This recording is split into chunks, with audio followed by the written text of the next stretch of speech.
Hello everyone, welcome to How to Browse YouTube channel. In this video I'll show you how you can save a video in Capcut PC.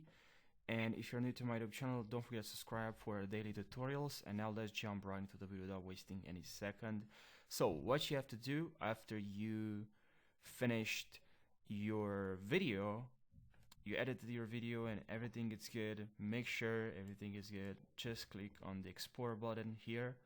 And from here you have really important settings to look after. You need to make sure you have the right settings for your videos. For instance, bitrate, for me I set it to lower, but if you really want, like there's a lot of details in your video, you want to maintain or keep the same quality, the same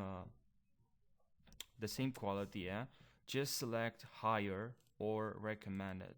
You can also go to customize, but there's only if you want to. But what I do, I just use higher if the video, if there are a lot of details in the video. Otherwise, I just do lower.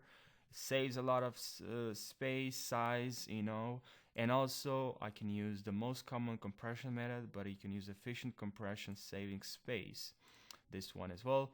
Now format, this is just up to you. You can choose which format you like to use, you want. And also the frame rate, the same. If you want 30, that's fine, use 30. If you want 60, there's a lot of movement, or maybe it's a game, absolutely you should use 60. And here the resolution, you can use 4K, or if there's a lot of details, something that's really important, or 1080p.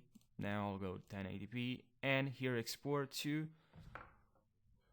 just click on this icon and here select the location, desktop, where you want to save this video. You can also create a new folder, and then you can write here CapCut videos and save it in this folder. That's one way. And now give a name to this file, name this file, write a title, the name, okay, the title of this video, how to remove, something like that. And now just click on the export button, and that's all you have to do pretty much. Thank you guys for watching. If this video helped you out, don't forget to subscribe for daily tutorials, and I'll see you in the next video. Take care. And also I forgot to tell you, if you have any questions related to this editing software, please let me know in the comment section and I'll create a tutorial for you. If you don't know how to do something, if you don't know how you can do something that is editing software, please let me know in the comment section. Now I'll see you in the next tutorial.